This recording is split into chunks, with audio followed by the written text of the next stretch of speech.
Greetings and welcome back to the New Jersey Catholic Conference's Town Square video series for Respect Life on end-of-life care and Catholic perspectives. I'm James King, the Executive Director of the New Jersey Catholic Conference, and it's a pleasure to be with you today. Today we have a very special guest, a friend of the Catholic Conference, and I have to say thank you to her, even though she's not on. Rachel Hendricks of the Diocese of Trenton, because she's the one that really introduced Charlie to us, and Charlie's certainly in my to me has become a friend and a colleague and somebody that I greatly respect. And Charlie, it's good to have you. I know you've helped us. You were actually part of our inaugural webinar when we branched out as a conference to try doing a webinar after the Dobbs decision. We had you on, and hopefully this goes a little bit better technically than that did. I know you had to jump off because you had family responsibilities, and we went longer than usual. So we hope to have learned something from that to make this a better product this time around. But it's a pleasure to have you back with us today. Oh yeah, I'm looking forward to the conversation for sure. Great. So Charlie, I'm just going to embarrass you a little bit because this is too impressive of a resume not to talk about. But you currently are a professor of medical humanities at Creighton University School of Medicine, and you hold the Monsignor Curran Fellowship in Moral Theology at St. Joseph Seminary in New York. Before that, you spent 14 years at Fordham University's Theology Department, where you taught since finishing your PhD in moral theology at Notre Dame in 2008. Among places, you have articles that have appeared in the American Journal of Bioethics, Journal of Medicine and Philosophy, Journal of Catholic Health Association, New York Times, Washington Post, New York Daily News, and America Magazine. Let's see. You have a regular column on The Pillar. Let's see. What else? And you have several books, of which I'm working my way through. I'm working my way through the latest one. Actually, no, not the latest one. I'm sorry. It's the Resisting Throwaway Culture, which I think is a very important topic to discuss, especially when we talk about end-of-life care, because so much of what we're going to be talking about is resisting utilitarian kind of viewpoint of life and people's worth. So let's see, I'm going to go down to the awards. You have the St. Jerome Award for Scholarly Excellence from the Catholic Library Association. You're a proud knight of the St. Peter Claver Society. You and your wife, Pauline, have 4 children, 3 of whom you adopted from a Filipino orphanage in June of 2016. And you're a proud New Jersey resident. So now, Charlie, I have to ask, are you originally from New Jersey, or are you a transplant? I'm a transplant. So I've been here about 15 years out on the East Coast, about 11 or 12 of which is in New Jersey. I got married. My wife lived here. So as you know that my friends always told me when I got married, happy wife, happy life. I sort of bristled at that, but then I eventually realized that's absolutely true. And so I ended up in a Jersey boy. But I've been here long enough to really be embarrassed of my driving, I like to say. So, well, you said that much more diplomatically than I did, because I'm also a New Jersey transplant, and when people would say you moved to New Jersey, even New Jerseyans would say, you moved to New Jersey, you lived in another state, you moved here. I said, well, love makes you do crazy things. So that's what I used to say. But I recently had someone I was talking to, and they said, oh, where did you grow up? I said, Pennsylvania. They said, really? You have such a strong New Jersey accent. So I guess I've been here long enough that I've adapted to the New Jersey accent. So Charlie, was there anything, I know you're a very humble individual. Is there anything I missed in that bio that you would like people to know, that because there's just so much here, and I know we have a brief amount of time. Well, maybe just one quick thing, given what I want to talk about. Sure. I'm observing member of the drafting committee for the Uniform Commission on the Determination of Death. And one of the things that they do is look at, for instance, what counts as death, and try to get all 50 states to have a uniform law on that. And they met this summer, and I was part of that meeting. And I'll say a little bit more about that later in the presentation. But let's just say there's lots of confusion about brain death and what it means, and organ donation and all that stuff. And that plays into a broader confusion I think we have about the end of life. So the church speaking into these questions is very hot, very live, very important right now. Yeah, no, for sure, for sure.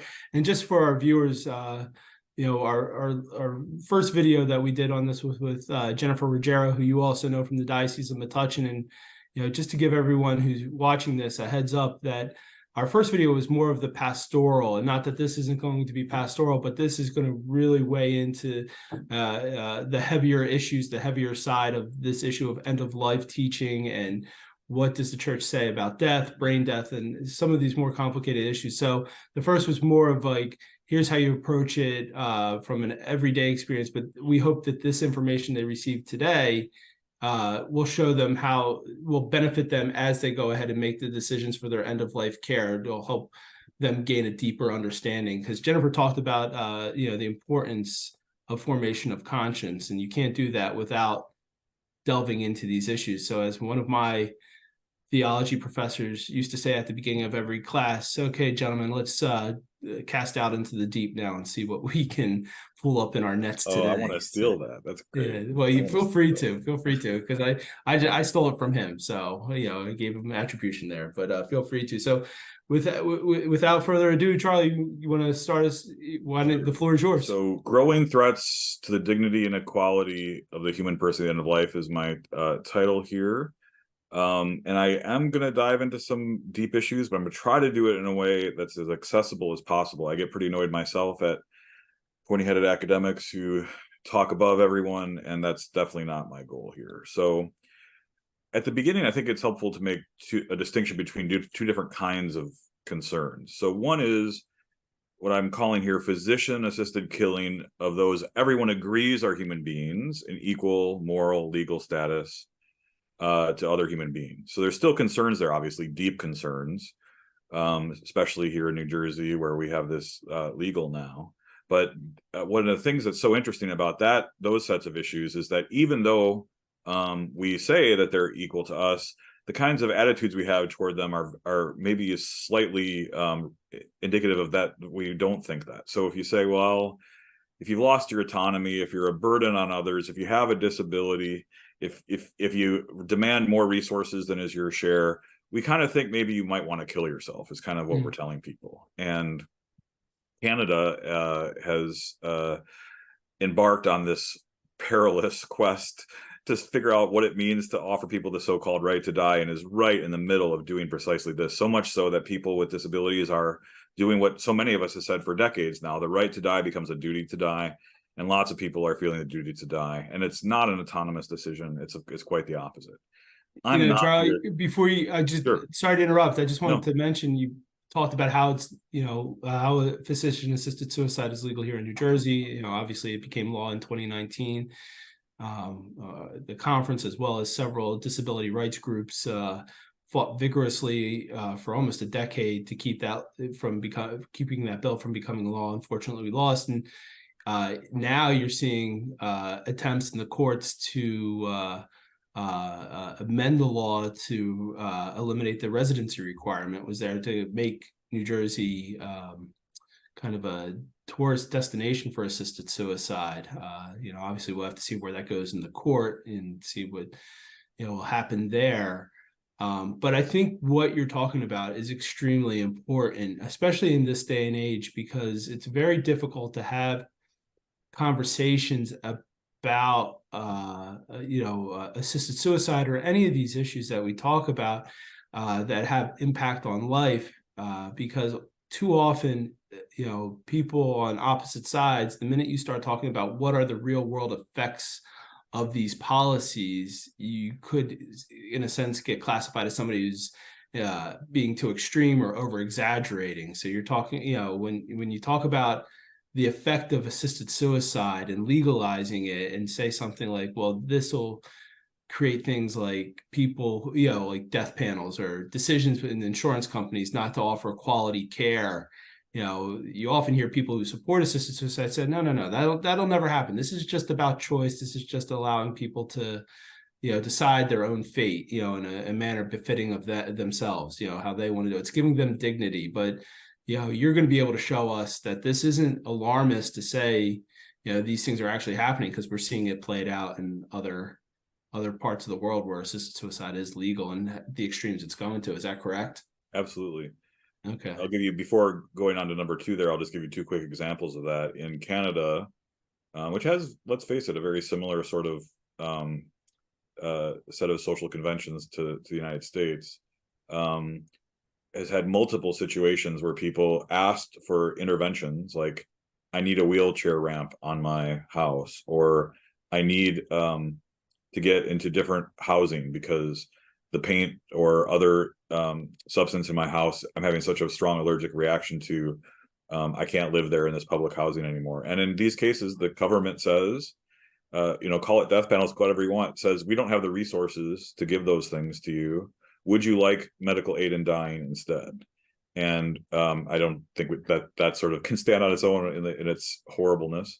Yeah. But closer to home, or depending on how you think of closer to home, at least in the United States, in California, which recently legalized physician-assisted killing, a woman with advanced cancer said, I would really like this kind of, who did not have means, economically vulnerable woman, said, I would really like Medi-Cal, the state Medicaid system, to pay for some of these drugs, which I hear might work on my cancer. And they said, no, we can't afford to use these kind of drugs because they're still considered experimental.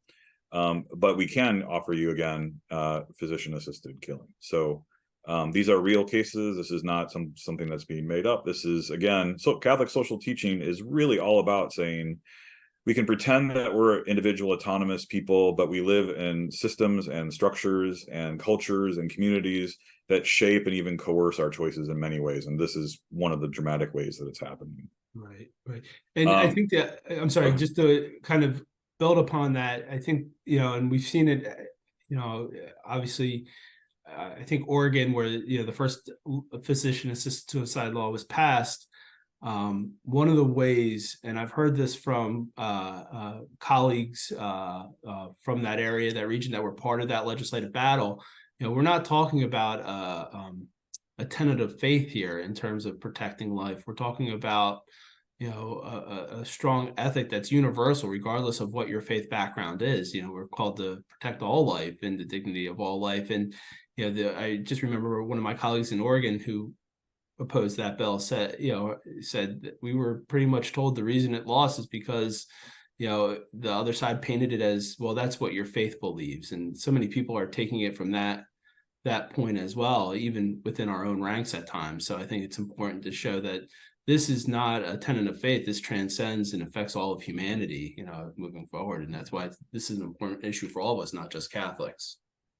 Yeah, one of the reasons, you know this better than I, New Jersey did such a good job of resisting the attempts to get this legal for so long, is because of our partners in the disability rights community, who is obviously not connected explicitly to any religious faith. There's people from all over the spectrum and people of no faith who lead those communities. So yeah, that's very well said. Yeah, thank you. Now, having said all that, I'm about to say that my talk is going to focus on a different kind of physician-assisted killing, one that gets to the heart of the important question of moral status or value, right? Legal moral status. I'm going to talk about the physician-assisted killing of some of people, some of whom do not agree they are equal in moral status and value. And to begin with that, I just wanted to show this image of Terri Schiavo's grave. I don't know how many people watching this will recall or even know who Terri Schiavo is. She was somebody who had a catastrophic brain injury and was declared to be in a so-called vegetative state, persistent or permanent vegetative state. No human being is a vegetable. So I really reject that term. But I think one reason I find this image so powerful is it really points to the central problem that I see, which is this grave language on the gravestone was come up with by her husband, who was in my view, not a great player in the debate over her life. He wanted to have her dehydrated and starved to death. Her parents said, we will care for her.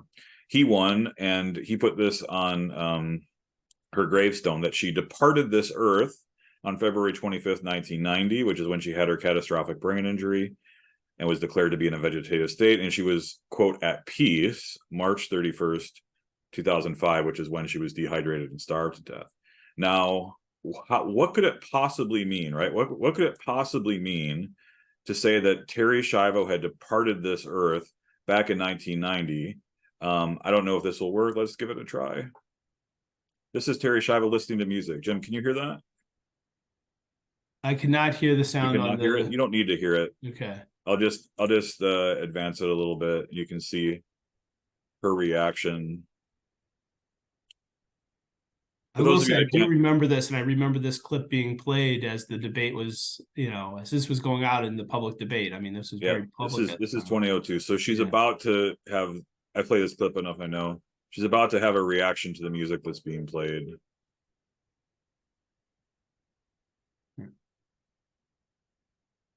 Look at that smile. Mm-hmm.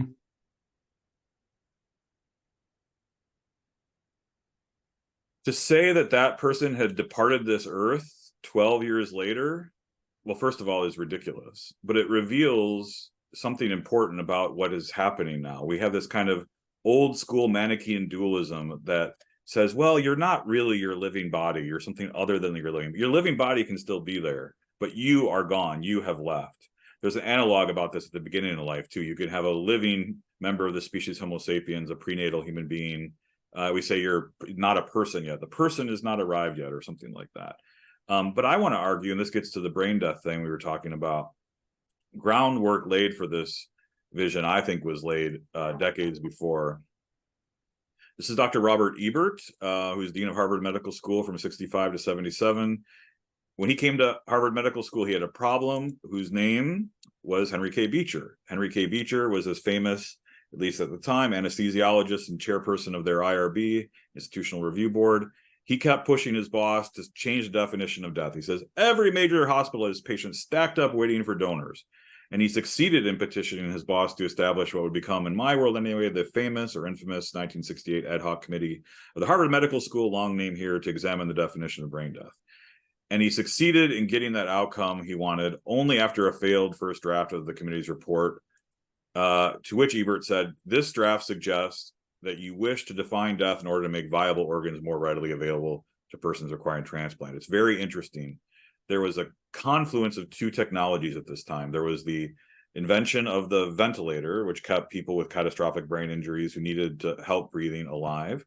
And there was the invention, or at least we got reasonably good at transplanting vital organs like hearts and whatnot into other beings. And so the confluence of these two technologies led to a situation where Beecher's not wrong. They needed more organs.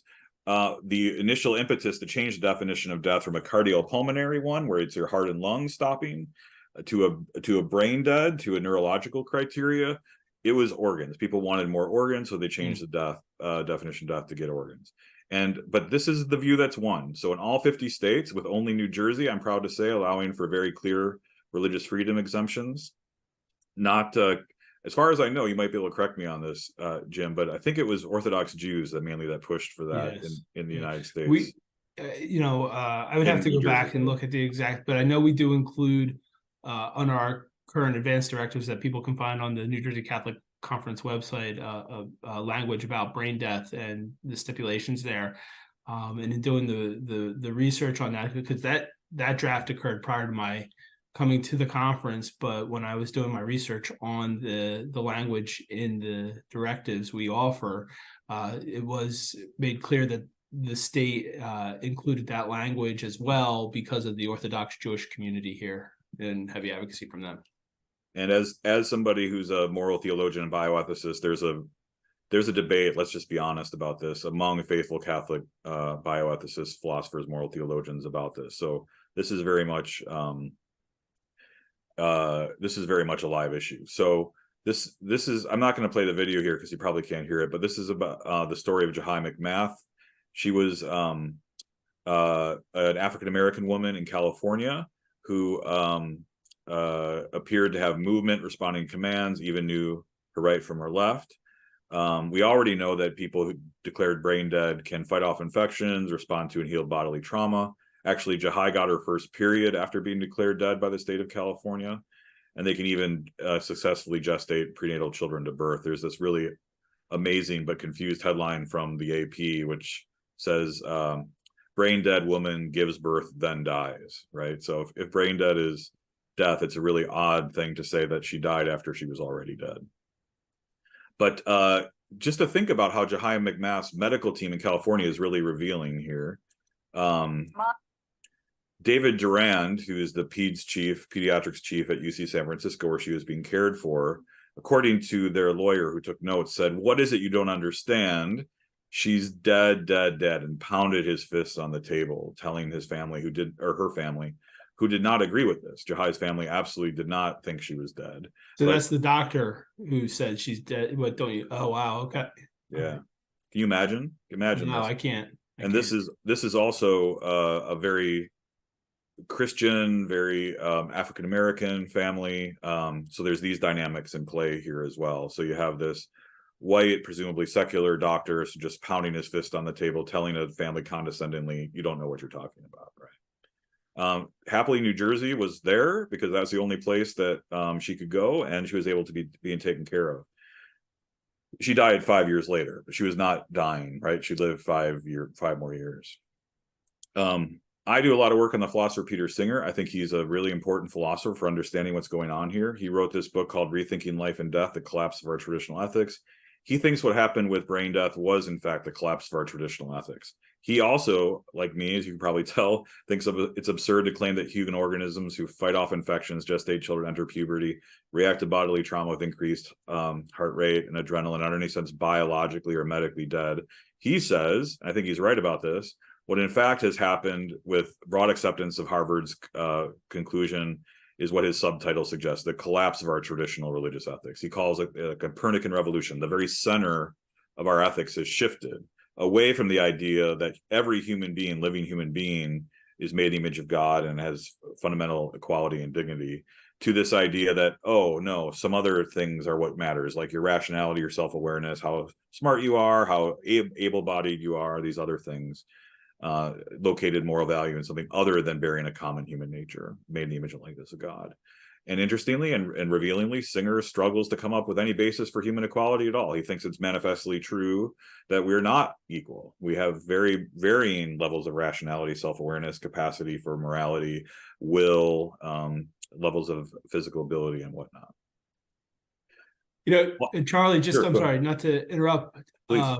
But going back to what you just presented there, and again, it touches on something Jennifer and I were talking about when we were doing the pastoral presentation on end-of-life care. And it really does sound like, we're becoming much more focused on determination of value based on what somebody can do or give back to society. Like if you can be productive, if you can bring some benefit. And the scary part about it is the metrics for benefit changes based on the, whatever society says they can be. There's no like uniform standard to it. It's, whatever the group says your benefit is, that's your benefit. And if you can't meet up to those obligations, then, in some cases we'll just help you off yourself, for lack of a better term. It's utilitarianism, and it's very scary. It should worry all of us, because I'm not very good at making balloon animals or anything like that. So I don't know, this worries somebody like myself. But no, I think it just hammers home that point.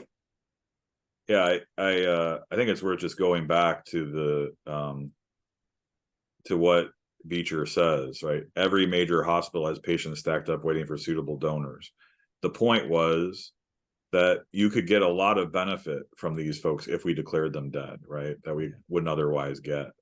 But you see how it folds into like another issue. And again, we could have many video series, many discussions on this, like even organ donation itself and how people are determined to be a worthy candidate or the best possible candidate. You obviously hear the stories of older individuals, being questioned as to whether or not they need, it comes down to utilitarian. It's somebody that provides for a family. It's somebody that has a life to look forward to, and what could they do? Or is it somebody who society says has already lived their life and, right, doesn't need that donate, so even in, the idea of, this was done to help facilitate organ donations. Now you have it creeping into, well, who gets those organs and, who's a worthy candidate for it. It's very, very It's very concerning.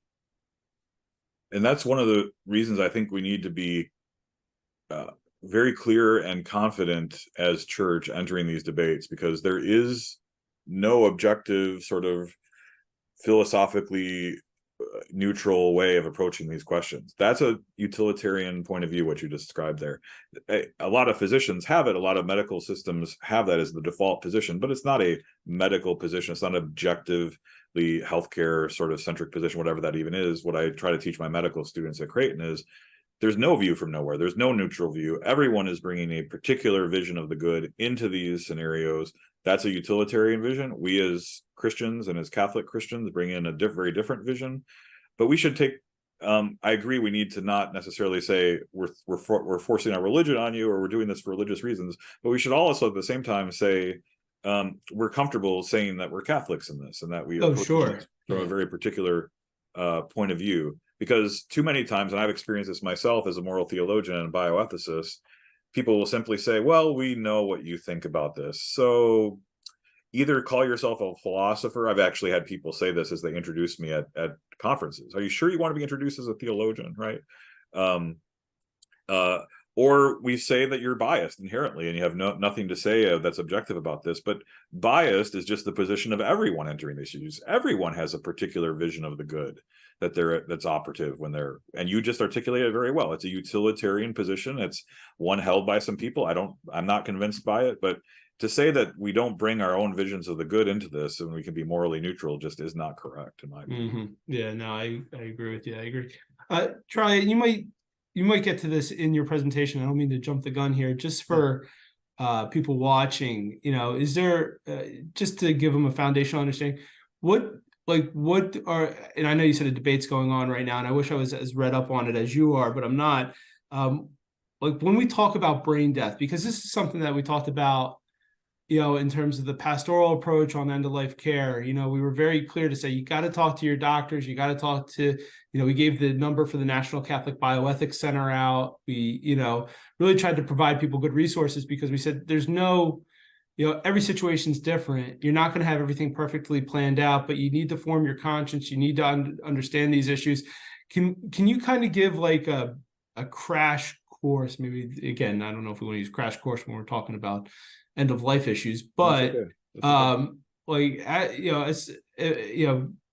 if you're talking to someone about this, what do I need as a Catholic to understand about brain death, just to have that understanding? Because we're trying to tell people when, proportionate care or ordinary care or extraordinary care. So as this is part of a larger series, I don't want to offer more confusion. So maybe you can offer some clarity on that, just so we move forward with that. Yeah, I definitely don't want to add to confusion, though I don't also want to pretend there's consensus on this when there isn't. So let me say this.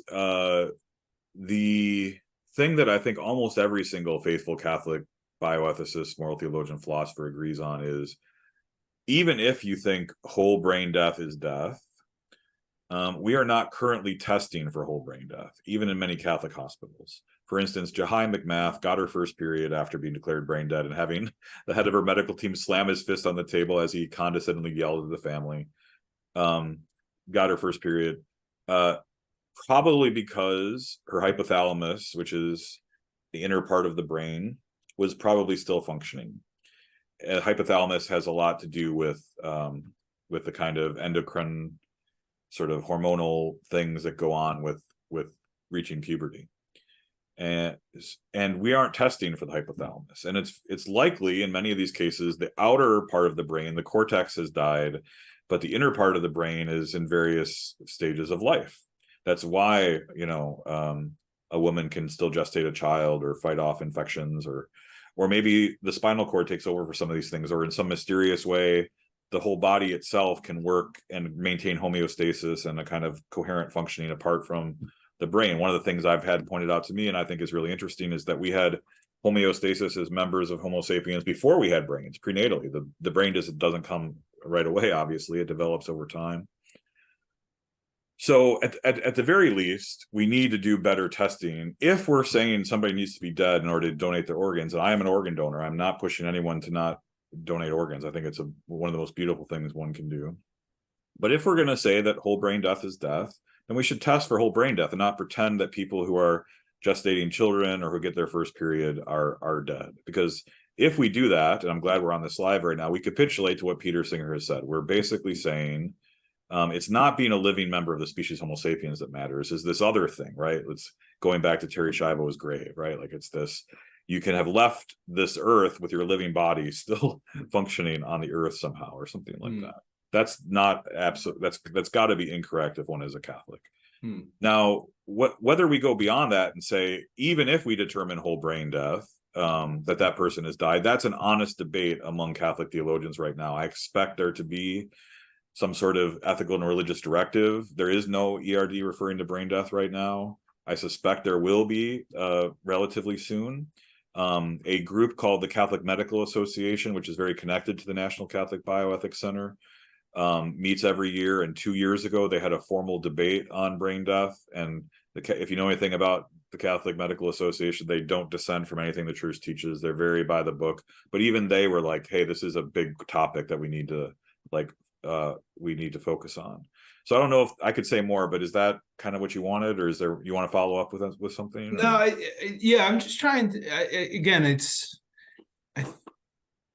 not being of the medical background, even with the theological background, this is fascinating to me because you're seeing the complexity of the issue. And I guess what I'm, what's coming back to me is, again, that whole utilitarian. So if you're looking at it and you're saying whole brain death, I mean, just because somebody can't express an idea or verbalize what they're thinking,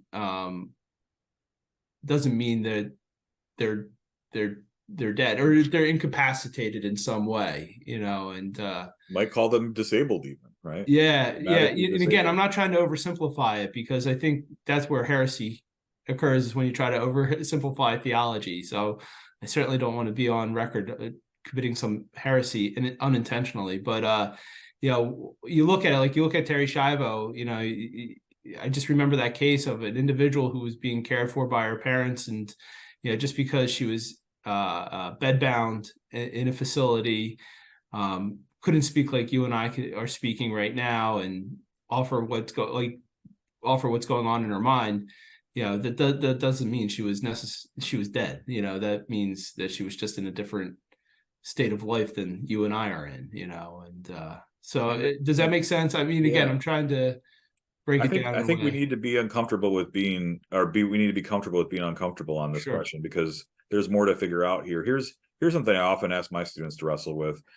We kind of imagine ourselves in the post-Enlightenment West, I think, as being somehow inside our heads. Like if you kind of, like your own consciousness of yourself is almost like, I am somehow inside this thing.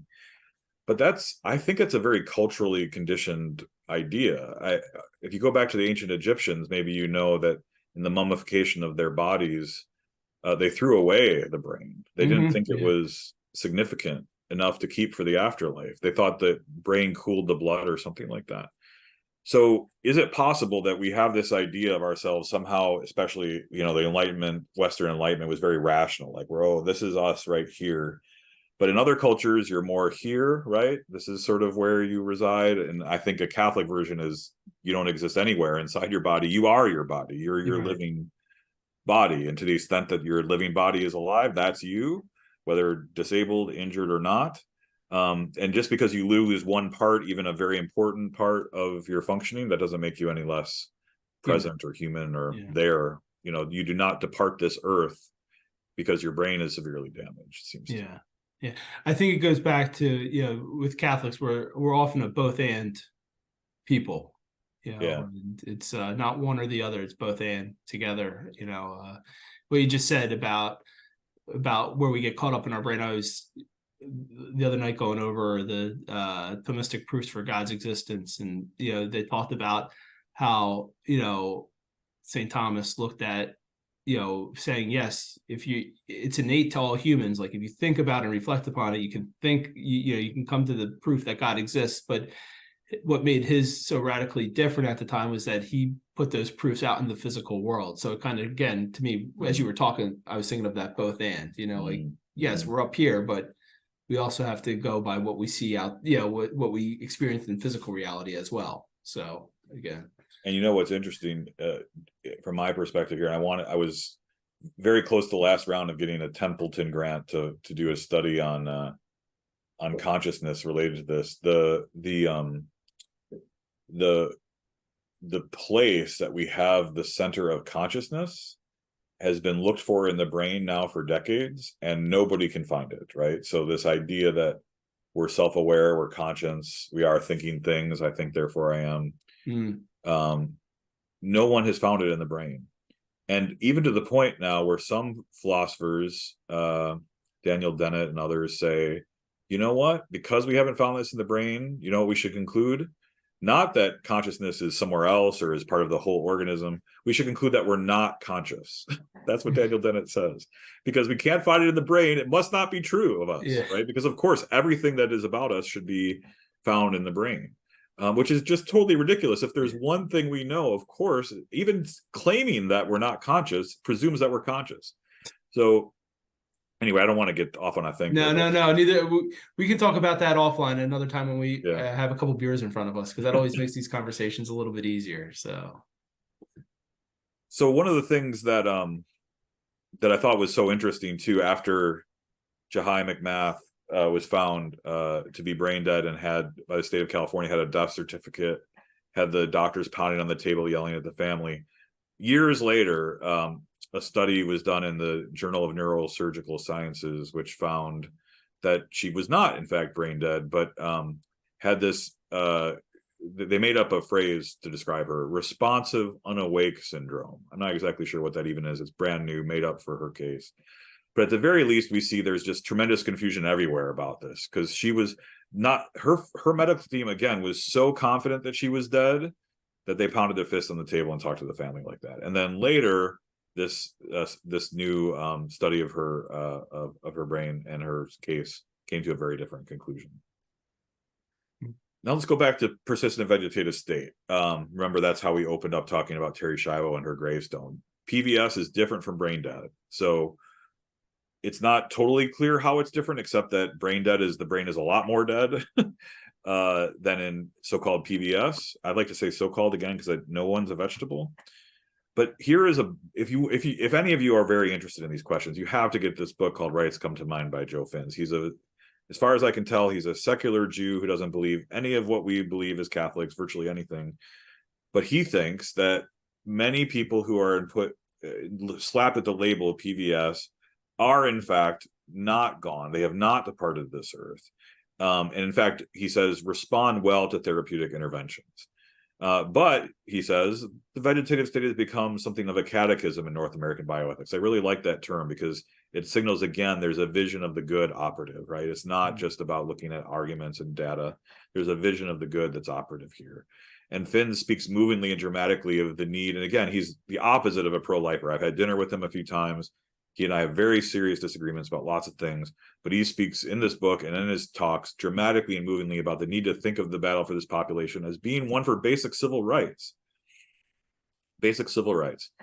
Now, he says, despite stunning evidence to the contrary, the clinical response to patients' so-called PVS has been prognostic pessimism, basically pessimistic about what can happen, and therapeutic nihilism. We're not going to do anything to help them.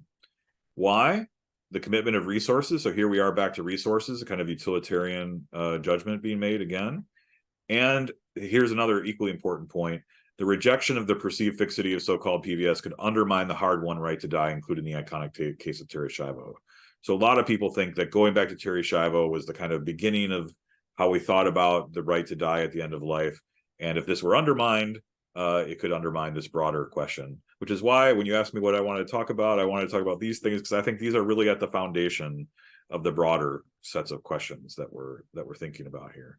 And he's, again, the opposite of if there's anything that's the opposite of a pro-lifer, it's Joe Fins. He says, without the futility of permanent vegetative state or permanent unconsciousness, are we obliged to promote a culture of life? Joe, the answer is yes, that we are.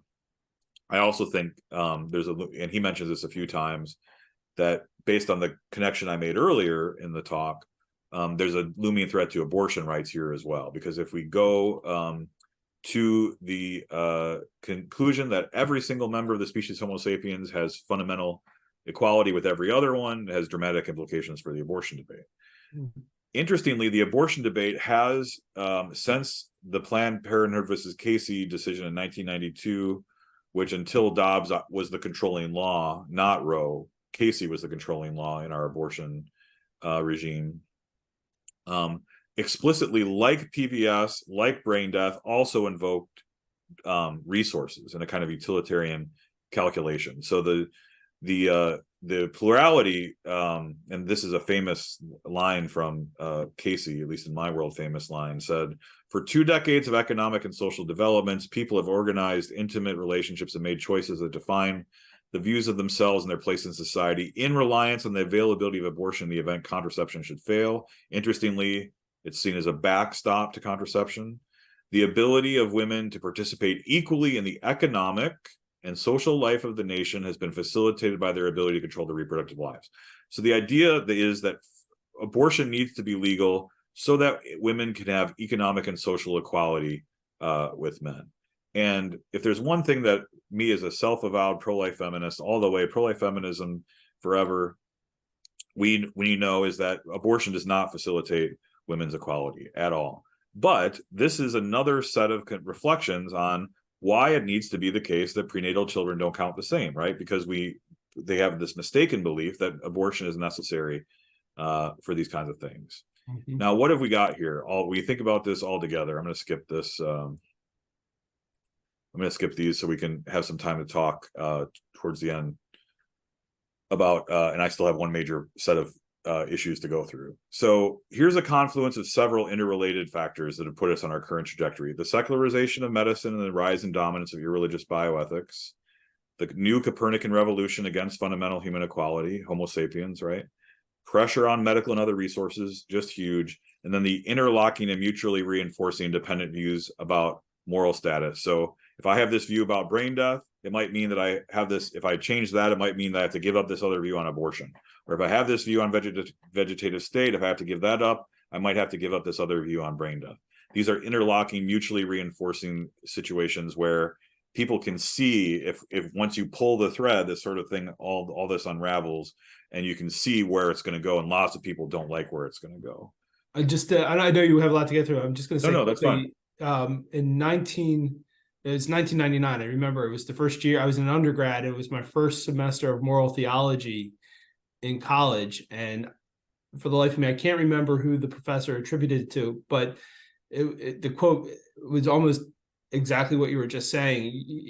The moral theologian that the professor was quoting saying is, you can't have a society that legalizes contraception, that won't legalize abortion, that won't legalize assisted suicide. Basically, like, it's a necessary timeline, because like right. One begets the other begets the other. So like basically once you start saying when life begins, you're going to take the power to say when life should end as well. So I think that's fascinating that we're still talking about it, 30 some years, almost 30 some years later. That was an amazingly prescient point.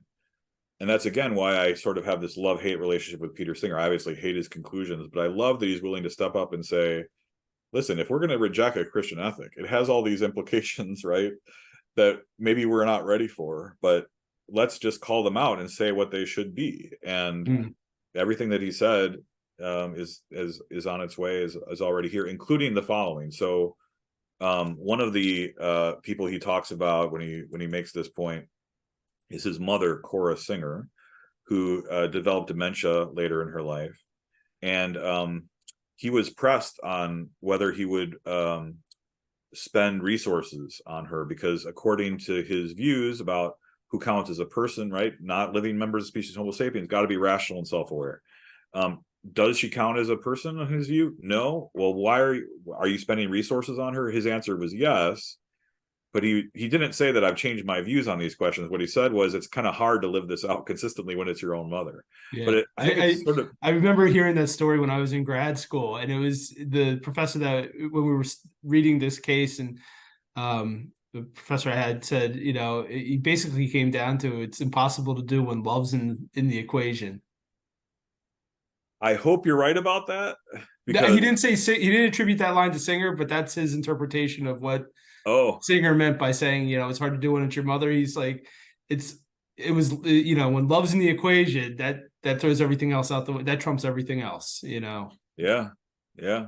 I mean, he's trying to live out his view consistently. He's saying it's not being Homo sapiens that matters.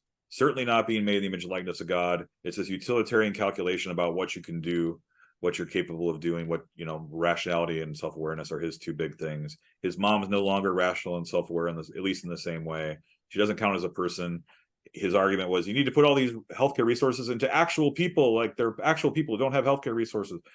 He puts them into her. So, but what I think is going on here, though, is I hope you're right that, and your professor was right, that love will always change things. But I think as this view sort of filters into the culture, and parents and children bring their parents to physician-assisted suicide and all sorts of other things, people will come to the conclusion that maybe my mom, who doesn't remember my name, really isn't there anymore, that maybe she's departed this earth, right? To use the language of Yeah, I'm fearful that Charlie, I'm fearful that we're already there. yeah. Yeah, early on in my work in the pro-life movement, when I was in high school, I asked someone, I said, you know, if you know, and this is in the 90s, I said, if abortion's, you know, this great thing for women to have, why don't you ever hear more women talk about how great it was, you know, how happy they were they actually had an abortion? And the adult I was working with at the time said, do you know how cold and, you know, insensitive that would seem coming from someone that they thought it was a great idea that they killed their child? That's a horrible idea. But, you know, now you have celebrities coming out saying, I wouldn't have my career if I didn't do it. It's the greatest choice ever. And you're seeing that with the end of life issues. I mean, the lawsuit that's going through the courts now regarding the New Jersey law, the woman, Compassion and Choices, filed the lawsuit on her behalf.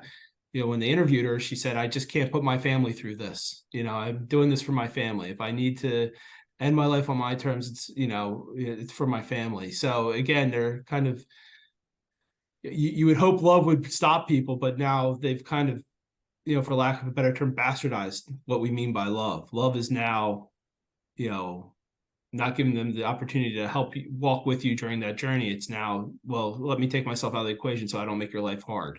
You know, it's this aversion to a hard life and difficulties. Anyway, Yeah. Sorry. Fear of being a burden on others is, I think, the second most popular reason in Oregon why people request assisted suicide. Actually, it's worth noting here, if your audience doesn't know, physical pain doesn't even make the top 5 reasons why people kill themselves. Is that right? I didn't know that. Yeah. That's interesting. I think it might be number 6, so it's a little said for a little bit for dramatic effect. So it's not 0, but it's not in the top 5. But Right. things like a fear of loss of autonomy, fear of being a burden on others, fear of loss of enjoyable activities.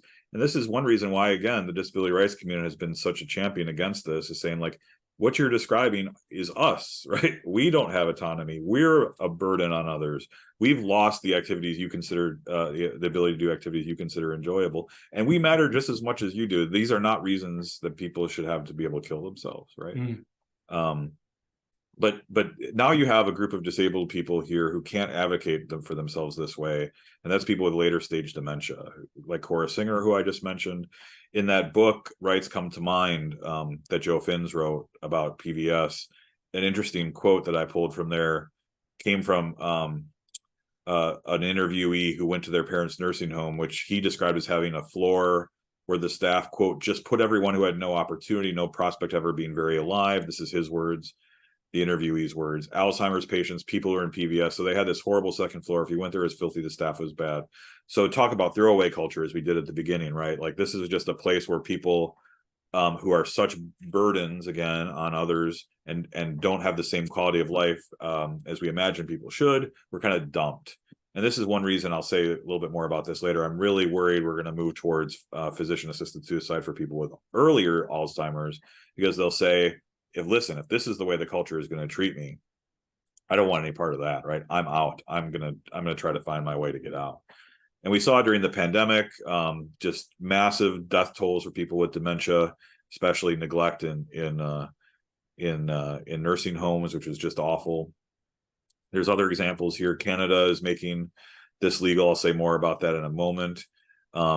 There's a really interesting debate, I think, to have about if somebody just says they want to stop eating, That's one thing. If other people just stop feeding them, I think that's the definition of dehydrating and starving someone to death. And if it's because they have dementia, the church is teaching on what the definition of euthanasia is, as you may know, is an act or an omission, which of itself or by intention causes death. So the church sees no distinction between aiming at death by action, giving them a very large dose of, say, pain medication, and to kill them. It's of course legitimate to control somebody's pain. But also, if you aim at their death by omission, saying it's time to stop feeding them so that they die, that's euthanasia by omission as well. And how about this one? And Charlie, thank you for bringing that clarification up. I was telling Jennifer in our last interview, I know of a situation where the doctor actually said the church had changed its teaching on withholding food and nutrition from someone, and it was permissible for Catholics now to do that to facilitate the passing of a loved one. So, I just, and again, I felt bad when I listened to the story, because the person said the doctor they were speaking with was saying it with all intent of trying to make the family feel comfort. It was make them feel good. And the doctor just didn't know any better. And unfortunately, not many Catholics know any better. So I can only imagine being in that situation. And, thankfully my friend knew better, but, not everybody does. And they would hear that and they would take the doctor's word, because the doctor's a person we put our trust in, because they're doctors, so. Yeah. And just anybody who's listening that doesn't understand why the church teaches this, it's because giving somebody food and water is not medical care. It's just care, right? It's not a medical treatment. Right. So, it'd be the same as just stopping to spoon feed somebody, right? Except for certain people, because of their disability, you have to feed them through a tube. But giving somebody water to drink and food to eat and a blanket to keep them warm, these are things you just do because of human dignity. Now, in certain very rare cases, if they have stomach cancer or if some other thing is going on, you don't need, or they can't process food anymore, and you're just causing them pain and discomfort. But those are incredibly rare circumstances. In most cases, what's going on is what I think you just described, and what was going on in this headline. What's going on in this headline? It's because somebody has decided that it's time for them to die now, and so we stop feeding them. Here's a dramatic example. A Hastings Center report, which is Hastings Center was the first bioethics center ever in the United States, published a article by two prominent bioethicists who said, well, you know what? Sometimes if you want to die later, you lose your capacity to decide precisely because of dementia.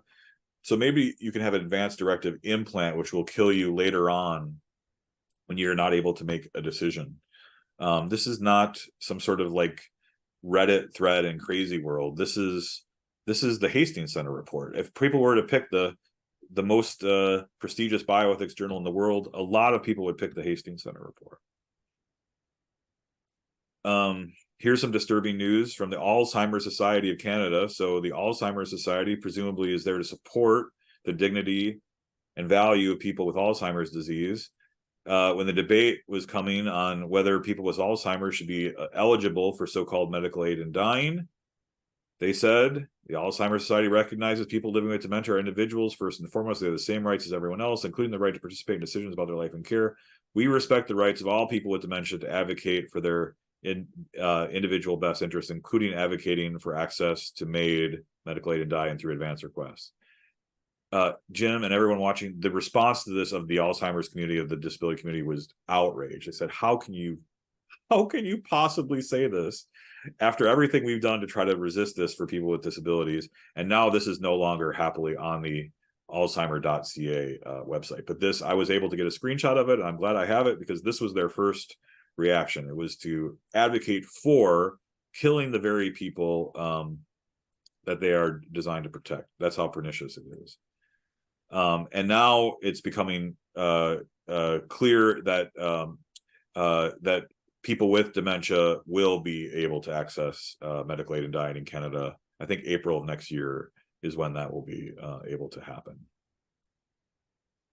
On the less extreme side, I don't know if this is less extreme, but it's worth talking about in terms of how we keep people with dementia in our mind as our equals or not. Physicians working for nursing homes, apparently, this is a New York Times investigation, regularly write scripts for antipsychotic drugs for residents of the nursing homes who don't need them. So the reason is because it puts them in what's called a chemical straitjacket, just to kind of keep them docile. At least apparently 21% of nursing home residents are on antipsychotic drugs. Nowhere near 21% of people have actual psychosis. So this is done for that reason. It doubles the chances of death. And it's, let's be honest here, this isn't because these people are necessarily cruel. It's resources and staffing shortages. So basically, they don't have enough people to care for these individuals properly. They can't pay for enough people to care for these individuals properly. So they find themselves in a desperate situation. They give them antipsychotic drugs off label to keep them docile, to essentially put them in a chemical straitjacket. But of course, it doubles their chances of death. How to respond to this? Well, because I think this is the next way to go. The next front in this resistance has to be dementia care. I want to point out that over the next 20 years, the population of people with dementia is going to double. And think about this: we're already doing this right now. What are we going to do when the population doubles? People with dementia doubles. I mean, it's almost unthinkable, right? Like, if we're already doing this, what are we going to resort to if the population doubles? I don't think we need to have any, as I mentioned, any shame or embarrassment for having a theological point of view. The theological point of view is absolutely necessary to say that all are equal. It's that all human beings are made in the image and likeness of God. You don't need to have any of these capacities to have a social equality, legal equality, moral equality. It's there simply because we're made in the image and likeness of God. And this is shared across many different traditions, obviously. And also, here's something really important too, and this is something Jim, you and I have talked about in other contexts, because I'm hyper aware of our politicized context, especially in New Jersey. Dementia has not yet been politicized, right? Couldn't it be a bridge for dialogue? I don't know anybody who thinks that this issue is a conservative issue or a liberal issue or a religious issue or a secular issue. But I think if you just give people the facts, almost everyone agrees that it's a monster issue, and we need to, and especially if lots of people had personal experience this with their parents, their grandparents, others in their lives. And if you tell them, listen, we already have this problem and it's going to double in 20 years, and I forgot to mention it's going to triple in 30 years, given our older population, and which will continue to get even older, and our diet and other things about our life in the West, and especially the United States, puts people more on a path for this. So if there's no cure, double in 20 years, triple in 30 years, I think this is a bridge for dialogue. I think this is something we can go out to as Catholics and say, we have this view, I bet you share it too. Let's work together to try to find solutions here. Mm-hmm. But what about solutions? I think there are 3 levels we can work on. First, what can we do as individuals, families, and communities as sort of the local church and in the diocese and in our parishes? Building dialogue across difference, as I just mentioned, I think is important, right? This is a bridge for dialogue. We already know disability rights groups are on our side here, other religious groups who share this theological point of view. There may be others, but we can work to build dialogue, I think, and coalitions here. But I think we also have to think about the longer term here. Like, what if we fail? What if we can't get the culture to recognize this massive number of people as fundamentally equal to us? It could be that we will need to be the church, as we have been in other eras of history, when no one else will stand for this vulnerable population. We will stand for them. It may come to that. We need to be prepared for that over the next. It's kind of arbitrary, but in my writings I've said let's give it a decade and try to build dialogue and work towards things. If not, it may be just that we need to build our own institutions. I even said maybe we need our own religious orders to step up here, as religious orders have stepped up in the past to address the signs of the times. Yes. The final thing I wanted to mention here before we maybe we could have a discussion about this or anything you want, Jim. Sure. But I thought about how Catholic healthcare and other institutions like parishes and dioceses can prepare for this coming crisis. So one of the things we might rethink and reimagine the care homes we run, like in our dioceses and local care homes. Catholic Charities runs a lot of good ones, but can we even make some of our own? I've suggested in other contexts. I don't know if this is just sort of an egg-headed academics unrealistic idea of what could happen, but so many places around the church in the East Coast and Midwest have these empty rectories, empty convents, even empty schools. I wonder if we could repurpose them as care homes that would be what Pope Francis calls centers of encounter and hospitality, rather than the throwaway culture, which is kind of how we already do it. Like, remember that nursing home that just had that second floor where they just kind of dumped people? Excuse me. We can build Catholic, genuinely Catholic care homes that would be quite different. And we have these empty buildings sitting around. We can also resist so-called care robots, which are coming and in some cases already here, in favor of human caregivers. I think this is the nose in the camel's tent, as it were, or the canary in the coal mine, whatever word you want to use. Because we will say, well, we're kind of understaffed, and like this, didn't you say, Kamosi, that this chemical straitjacket thing is bad? Let's just have some robots in there to take care of them. That will be a sign that we've decided this population doesn't matter the same as other populations. Promote encounters of hospitality across generations. Here's another maybe unrealistic idea I had. How many parishes have real problems thinking about genuine ways that confirmation hours can be earned in ways that make sense, or that are genuinely transformative for people? What about bringing people? The two loneliest generations right now are the very old and the very young, especially the very young, like, apparently attached with super glue to their cell phones, their smartphones. What about trying to find ways to bridge? Pope Francis talks about intergenerational solidarity. I think this would be an amazing example of intergenerational solidarity, where you have the very young and the very old sort of together in ways that the church could facilitate. And what about trying to empower families to care for their loved ones at home? This is another thing I think that's super important, especially for maybe more family-centered conservatives. They don't necessarily want us to slouch towards care homes or these other things if we can avoid it.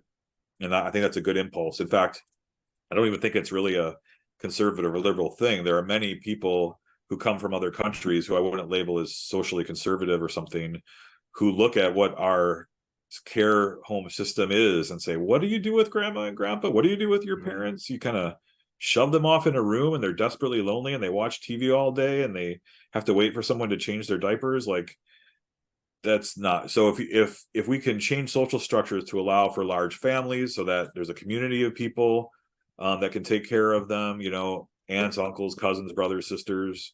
If we can change social structures to allow for less than two full-time incomes, so that somebody can stay with mom or dad, with grandma or grandpa, rather than have two full-time people, which makes it extremely difficult.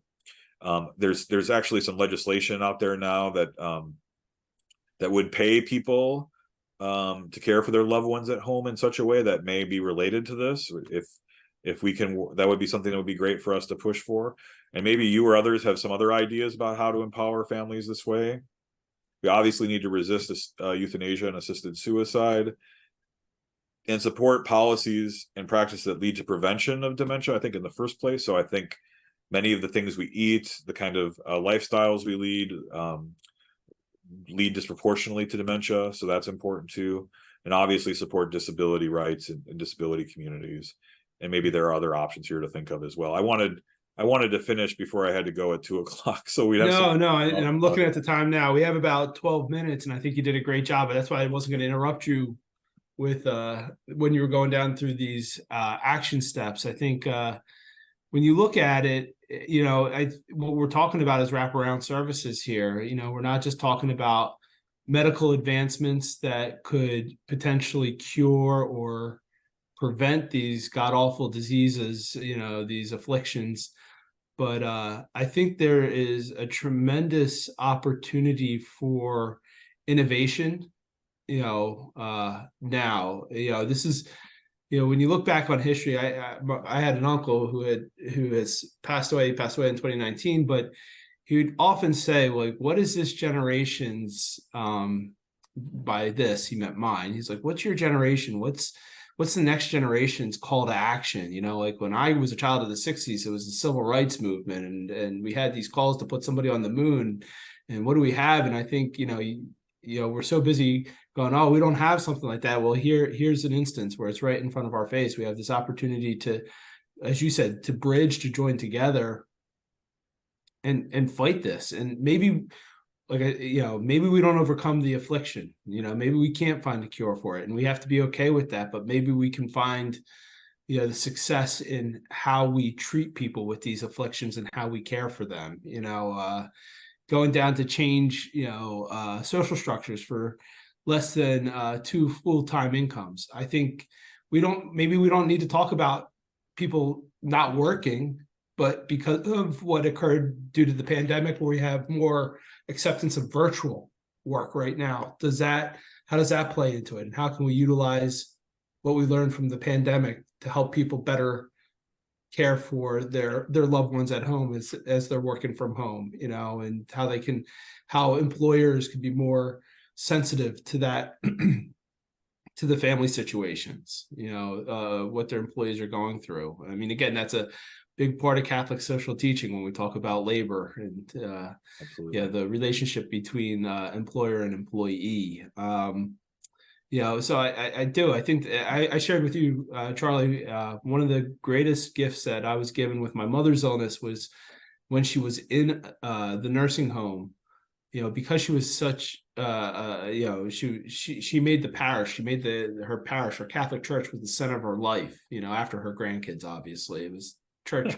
She was there every day, not just as a daily communicant, but she was part of pastoral council. She had breakfast with, the friends she made there. She had so many friends, and I didn't even know all of her friends from the parish until her funeral, when they all came to pay their respects. And but the ones that I did know of, they formed this support group around her. And knowing that I and my father weren't able to be at the nursing home, my father was in a separate nursing home, but I couldn't be at the nursing home, other than before work and after work and over the weekend and everything like that, they would go and fill those gaps. Yeah. So how can the parish play that role? I think I don't think parishes have gotten lazy, but I think we need to take an opportunity to step back and think outside the box.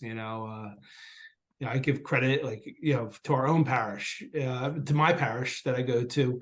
We've gotten away from saying, well, should we just take up a canned good drive or a monetary collection? It's trying to really embrace that idea of stewardship, the three aspects of stewardship, time, talent, and treasure. Obviously, we want people to donate money because that helps get projects off the ground, but we more importantly want to donate time and donate, their talents, and how many people have talents in this area. I know, again, just going back to my mother, so many retired nurses and medical professionals said, oh, we'll help you take care of your mom. And they, without their experience, I think I would have been completely lost. So one of the things I think is so great about being Catholic here too, is we don't need to reinvent the wheel.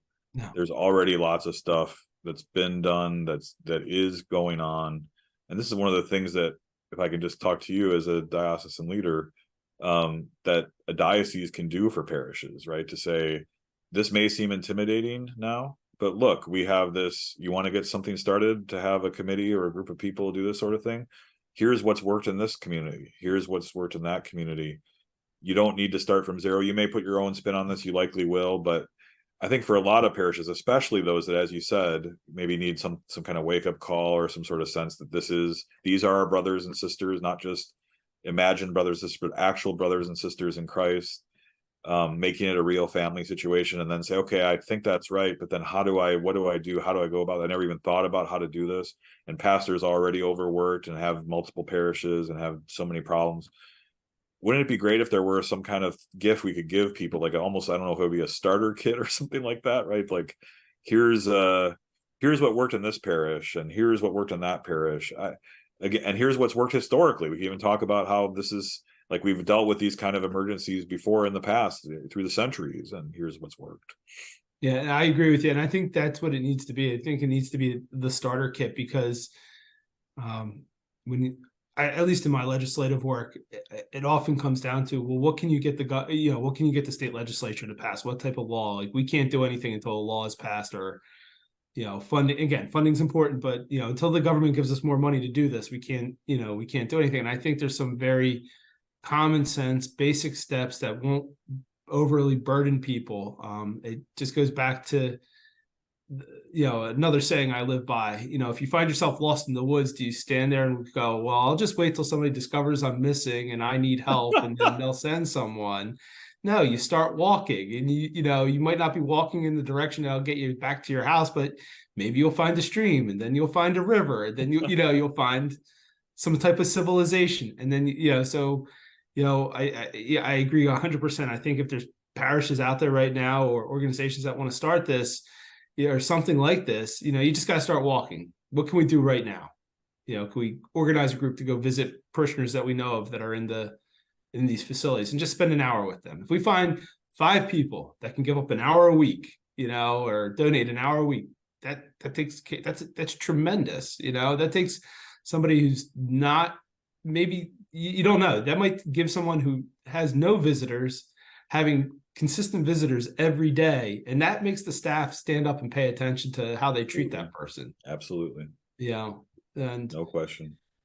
So I'm going to check the time. What are we at here? Okay, I think we have about 5 more minutes, Charlie. Again, you're always so generous with our time. I can never pay you back for it. And I hope you can come back, because I think we need to have more conversations on this topic, and maybe do a roundtable, because I think maybe the next thing we need to do is have that conversation about how do parishes just start walking in this forest of treating, addressing these issues. And we can certainly do that. But is there anything else you wanted to add? What would you say, Charlie? I know you've written a number of books. What would you recommend, if somebody wanted to, besides your PowerPoints, which you've generously shared with us, if there's a book that what would you recommend in terms of what you've written, to how, and where can people get it? What would you recommend to the person watching this today if they want to learn more?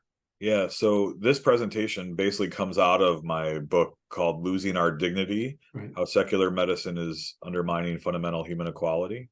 Again, this idea that once you get rid of the theological idea of being made in the image and likeness of God, a lot of this other stuff follows. And it's probably unfortunately, I'm embarrassed to say, probably the easiest place to get it is Amazon.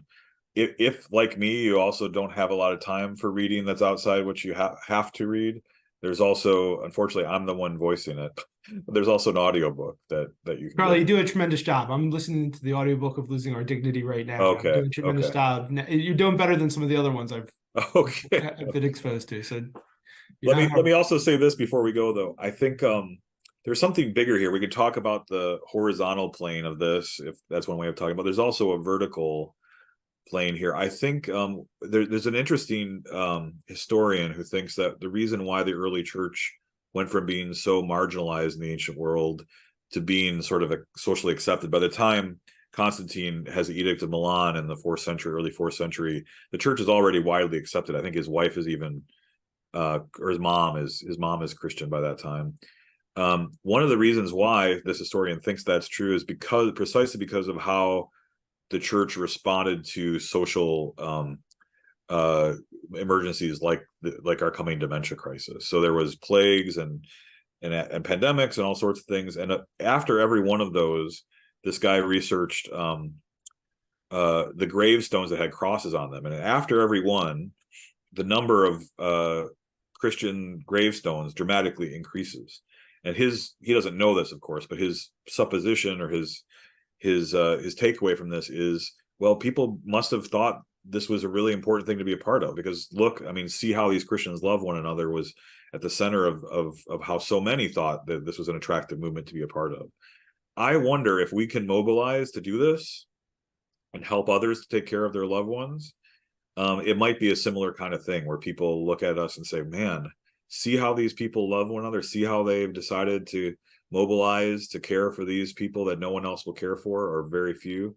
I wonder if it can be part of a kind of a new evangelization as well. It's not just, I mean, the horizontal is super important, but the vertical is important as well. And we're trying to help people get to heaven here too. And that's, I don't think we need to choose between the two, is what I'm saying. So no, and I don't think we have to wonder. I think I think there's hard evidence supporting what you just said about the service to other is vital to the new evangelization. I think just end it with this: you can have the best arguments, you can have the best teaching in a book, you have great personalities, but I've found, at least in my adult life, where I've spent the majority of it working for the Catholic Church, that what attracts people the most is action, like authentically living the faith, not just, saying you live the faith, but authentically living it. And, and that often, I mean, think of how many people that you read about in the secular press that were so touched by Mother Teresa and the work she did with the sick and infirmed in Calcutta. Countless stories of reporters that traveled around and just were amazed that she would stop and pick up the leper in the street and embrace them. I mean, people recognize there's something divine about that, and that exceeds the human. So anyway, I think that was a great point to end with there, Charlie. And I want to thank you again for so generously sharing your time and talent with us. My pleasure. And I hope you come back, and these slides will be available. And if you don't mind, I would be happy to put a link. Unfortunately, it might be to Amazon for your book there, so it would make it easier for people to find it. And if they want to buy it, they can go ahead and do that if you're okay with that. I'm okay with that. All right, great. If you twist my arm, yeah. All right. Thank you, everyone, for joining us. Hopefully you've received as much out of this presentation as I have. God bless everyone, and we'll see you soon. Thank you, Charlie. Thank you.